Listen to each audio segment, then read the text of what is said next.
जी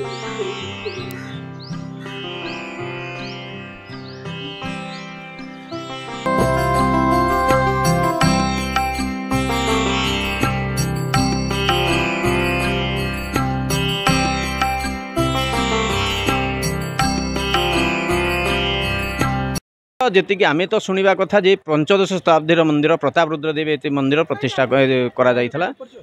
Pratap Rudradev time मंदिर मंदिर स्थापना आज्ञा पंचदश शताब्दी मंदिर प्रताप रुद्रदेव ताकू स्थापन करते प्रतिष्ठा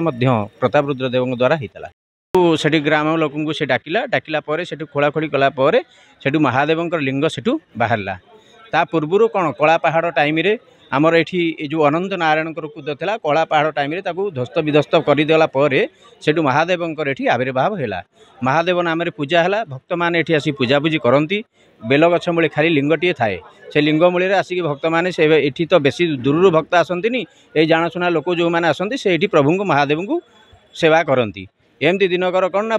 पुरी राजा को स्वप्नादेश है जे मु महानदी चित्तकला मध्य भाग से जगार मुझी आ मोर मंदिर तैयारी करा जाऊ तेणुकर से कौन है प्रताप रुद्रदेव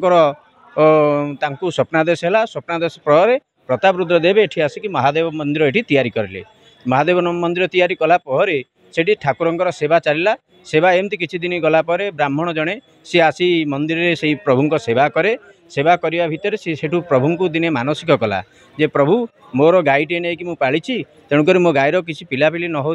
आपन को क्षीर टी भी दे पारुनी तेणुक मत टे कृपा करी आपन बाछुरीटे मोर गायर जब बाछुरीटे हुए तेबे सेठी जहाँ क्षीर रपन को टे प्रभु को देवी और प्लस मो पिला मुखे टे देवी आउ जो अंडा बाछुरीटी आपन प्रभु मते प्रदान करेंगे से बाछुरीटी की मुझे आपन को षंढ करके देवी एमती किसी दिन जाते सेठू बाछुरी गाई बाछुरीटी देलापर सी ब्राह्मण जो सेवा जी करूला सी तार जो मानसिक रखीला प्रभु पाखे से धवलेश्वर आशीर्वाद से तो धवलेश्वर नथिले महादेव आशीर्वाद से बाछुरी बहुत हृष्टपुष्ट हो आखि दृष्टिया है और लोभाग्रस्त है से लोभाग्रस्त पर विप्रजनक जीए सी तार मानसिक जो प्रभु पाखे रखीला जे मु षंढ कर छाड़ी बोली सी ताकू पासरी जाई से बलद को ताकू बलद कर बिक्री करने ता मन में चिंता कला एमती किसी दिन जानते दिनकर आसी गाई संगे बाछुरी आसी चरवा जाई ये करने सेठू आउ बाछुरी फेरीनी बाटे शोई रही रहीगला एमती दिनकर बाटोई जड़े बाटे जाऊला गलापर से बाछुरी की देखिकी तार लोभाग्रस्त है लोभाग्रस्त पर से बाछुरी की से कौन कर गामुछारे बांधी आनी ताकू आनिकी नहीं आसी भारी से सेपटे नंदीग्राम था नंदीग्राम से बाछुरी की जिते नहीं आसी आसला ये कौन राति राति हो गला से आउ कुआड़े न जाई पारी से यही पीठ मध्य रही रहीगला से जो विप्रमकर बाछुरीटी हजिला सी तार हलिया को धरी खोजार लगिला रात्र हो जाइथिबारु से विप्रजनक आउ बाछुरी की न पाई हलिया को नहीं सांगे आसी खोजी खोजी फेरिकी गृह को फेरीगला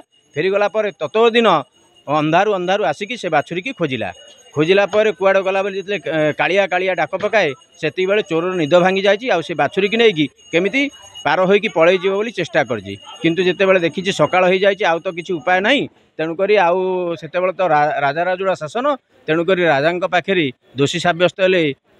दंड बहुत कठिन थाए तेणुकरी से मंदिर रे से बाछुरी की पुरई दे से प्रभु को डाकिला जे प्रभु जेबे तमे एठी महाप्रभु थिबो जेबे महादेव एठी थिबो प्रकृत रे तेबे भक्तर डाक शुणिबो आ मते चोरी करिया तो मोर वृत्ति नुहे तेणुकरी मु लोभाग्रस्त होगी चोरी करछि तेणुकरी मते विपद रक्षा करिवो एति कहिकी बाछुरी की से मंदिर भितर पुरे कबाड़ दे बाहर रहिला जेतेले विप्रजनक खोजी खोजी कालिया कालिया कहिकी आसी पहुँच गला बेलू मंदिर भितर बाछुरी कौन बोबौछि बोबेला पर सेठू विप्र जितेबाला जानिला जे चोरी करी आनी मो बाछुरी के रखी से सका से सकाळ हो गलानी लोक रुंड हो पड़े रुंड होगा भितर सेठू समस्ते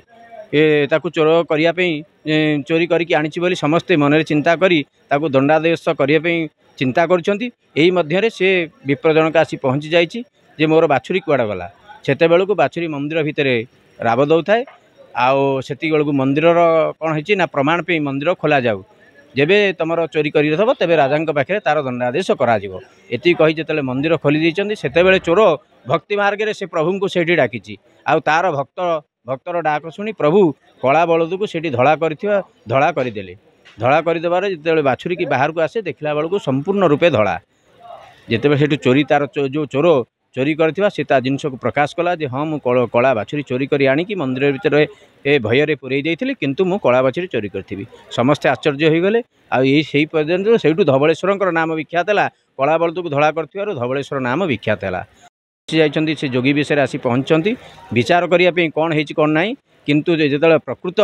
ଉପାୟ ଦେଖିଛନ୍ତି ସେତେବେଳକୁ ଧବଳେଶ୍ୱରଙ୍କ ନାଁ ଯେତେବେଳେ ବିଖ୍ୟାତ ହେଇଛି, କଳା ବଳଦରୁ ଧଳା କରିଥିବାକୁ ଧବଳେଶ୍ୱର ତାଙ୍କ ନାମ ବିଖ୍ୟାତ ହେଇଛି। ଏତିକି କହି ସମସ୍ତେ ଦଣ୍ଡବତ ହେବାରୁ ଅଟୋମେଟିକ୍ ସେତେବେଳେ ମନ୍ଦିରର ମୁଖ ଥିଲା ପୂର୍ବକୁ, ଅଟୋମେଟିକ୍ ମନ୍ଦିରର ମୁଖ ପଶ୍ଚିମକୁ ହେଲା। ଏତିକି ଭିତରେ ଯେଉଁ ସାଧୁ ଜଣକ ଯିଏ ଆସିଥିଲେ ବିଚାର କରିବା ପାଇଁ ସେତେବେଳକୁ ସେ ସେହି ଜାଗାରେ ଶୂନ୍ୟ ହୋଇଗଲେ। ସେଇଠୁ ଧବଳେଶ୍ୱରଙ୍କ ନାମ ବିଖ୍ୟାତ ହେଲା। କଳା ବଳଦକୁ ଧଳା କରିଥିବାରୁ ତାଙ୍କ ନାମ ଧବଳେଶ୍ୱର।